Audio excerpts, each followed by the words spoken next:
The Apple iPhone 17 Pro Max pushes the iconic iPhone in bold new directions and colors.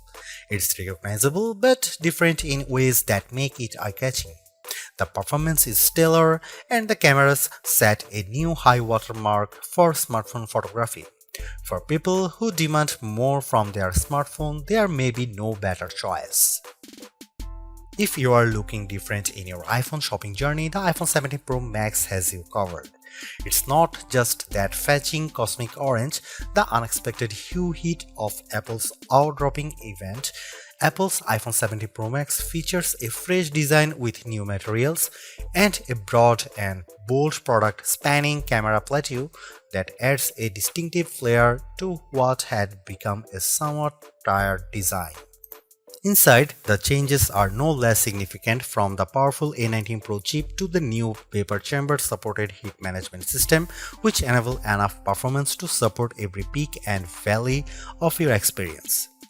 If you are fixated on cameras, the iPhone 17 Pro Max will not disappoint. There are now finally three 48-megapixel lenses that support a wide range of shooting styles.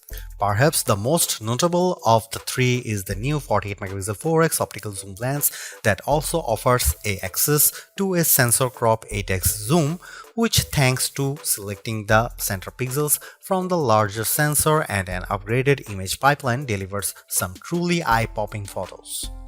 This is also an upgrade that makes a canny swap of titanium for aluminum a seeming downgrade, but one with some significant benefits, like the ability to apply that amazing new anodized orange finish and the ability to better distribute and dissipate heat. Finally, there's the price. It's the one thing you hope doesn't get an upgrade. And I am happy to report that Apple somehow held the line here. The iPhone 17 Pro Max still starts at $1,199 US. It's never been a cheap smartphone, but then this one is for the pros, and I think they will be very happy. I know I am. As for why you might buy the iPhone 17 Pro Max over the iPhone 17 Pro, that comes down to screen size, battery life potential, and the option to get up to 2 TB of storage. Otherwise, these iPhones are identical.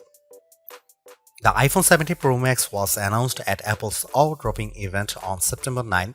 Pre-orders began on September 12, and the phone arrives in stores and starts shipping on September 19. The iPhone 17 Pro starts at $1,199 US for the model with 256GB of storage, with that price rising to $1,399 US for 512GB of storage, $1,599 US for 1TB storage, and $1,999 US for 2TB of storage. The later configuration represents the largest storage capacity of any iPhone ever. Apple is likely getting undue credit for not raising the price of the base model iPhone 17 Pro Max. Component prices and supply chain issues relating to the geopolitical stage are surely putting pressure on the company. Somehow, too, Apple has held the line, and the base iPhone 17 Pro Max still starts at $1,199 US for 256GB model. The only difference in pricing comes into play when you stretch to the phone's new upper tier of 2TB, which is only available with the Pro Max model. That sends the price up to almost $2,000 US. It boggles the mind that we now consider paying almost $2,000 for a pocket-sized device to be rational. On the other hand, this is a true pro-level smartphone that, based on my tastes, is probably ready for pro photography and videography tasks, and when you put it like that, it might seem like a bargain. I saw enough leaks in the run-up to the iPhone 17 line launch to have a pretty good idea of what was coming, and to be honest, I was preparing to hate the iPhone 17 Pro Max redesign and colors. Yet, here I am now, quite pleased with the giant plateau, and yes, loving cosmic orange. In many ways, the iPhone 17 Pro Max is still undoubtedly part of long lineage of iPhones before it. There are, though, just enough new touches here to add up to what I am comfortable calling a redesign. Starting with the back, there's the now nearly full-width plateau that's both a bold design touch but also a practical measure in that underneath there's now more space for upgraded components like refreshed tetraprism that supports a new, longer telephoto lens. Most previous iPhone bags featured just one material, usually metal or glass. The iPhone 17 Pro Max is a spiffy mix of the two, metal and glass, or rather a larger rectangular ceramic shield cutout with the rest a univity chassis literally carved out of aluminum. Instead of a titanium band surrounding a frame, components and the front and back glass, the iPhone 17 Pro Max's back cascades seamlessly to the side and even curves just a bit around the front to meet the Ceramic Shield 2 screen covers, which reportedly will better protect it from scratches. It will has an incredibly unified feel, and because Apple has radically cut down on edges, the phone feels very comfortable to hold. When it comes to dimensions and weight, the iPhone 17 Pro Max is slightly larger and heavier than the iPhone 16 Pro Max, but I challenge anyone to notice the differences, which can be measured in fraction. The iPhone 17 Pro Max is 163mm tall by 78mm long by 8.75mm thick and weighs 233 grams. By contrast, the iPhone 16 Pro Max was 163 by 77.6 by 8.25mm and weighed 227 grams. This year there are no new buttons to contend with. Along one edge we have the long power and Siri button, and below it camera control. Opposite them is the action button, and below that a pair of volume buttons. There are small differences along the shorter edges.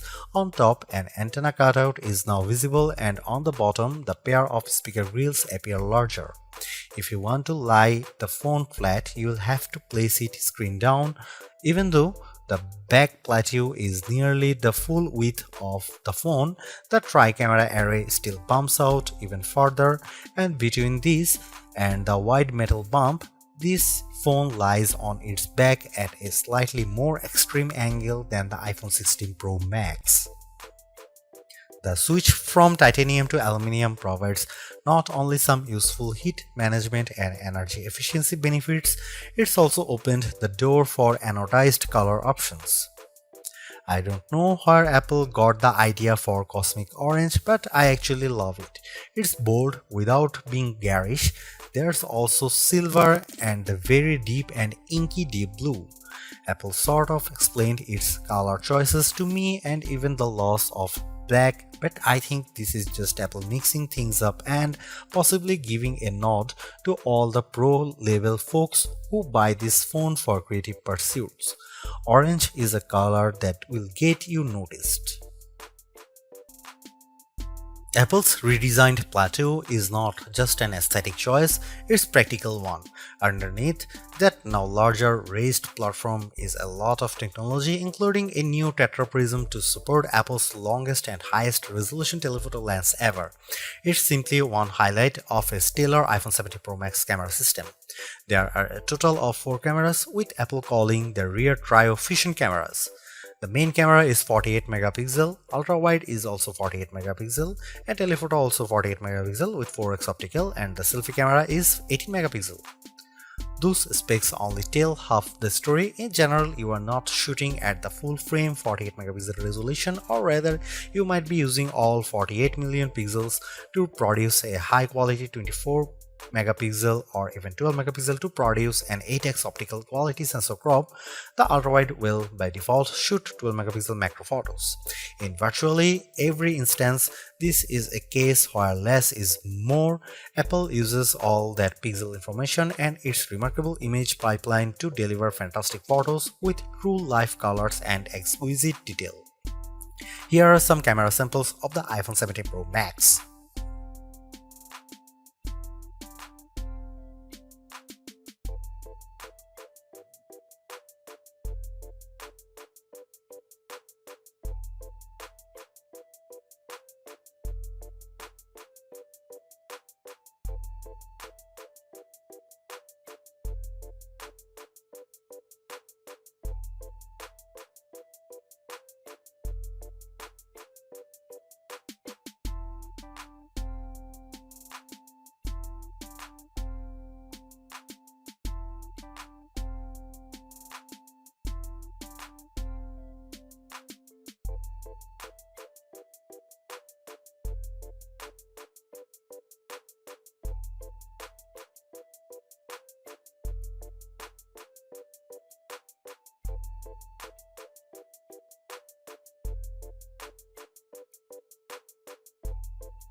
The iPhone 17 Pro Max is still a flagship phone based on my testing.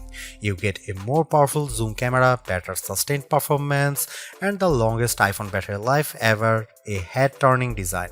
The iPhone 17 Pro Max is still behind the competition on AI and it's a bit thick and heavy, but overall it is easily one of the best big screen phones yet.